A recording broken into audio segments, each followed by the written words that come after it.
साबिक वज़ीर आज़म इमरान खान ने अपने सपोर्टर्स के नाम पैगाम में कहा है कि मैंने अपने वकला और पार्टी ओहदेदारों को हिदायत की है कि वो मुल्क भर में कन्वेंशन मुनक़द करें और जब भी इंतखाबात हों तो वो मुहिम शुरू करें।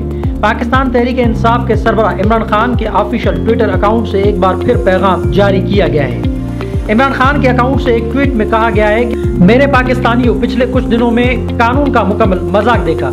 आज जो कुछ हो रहा है वो सिर्फ और सिर्फ लंदन प्लान पर अमल दरामद नहीं है, बल्कि लंदन मुआहदा है जिस पर एक बुज़दिल मुजरिम और बदउनवानी करने वाले मुजरिम ने दस्तखत किए। एक मुजरिम की क्लीन चिट के साथ सियासत में वापसी रियासती इदारों को तबाह करना है। ये हमारे निज़ाम इंसाफ की मुकम्मल तबाही है। कौम याद रखे, मेरे खिलाफ तमाम मुकदमात मुकम्मल तौर पर बोगस और सियासी हैं। मुझे इंतखाबात में या उसके बाद भी तवील अरसे तक जेल में रखने का मंसूबा है। मेरी कौम में बढ़ती हुई सियासी बेदारी और बंद कमरे की साजिशों के खिलाफ बढ़ती हुई मज़ामत इन्हें खौफजदा करती है।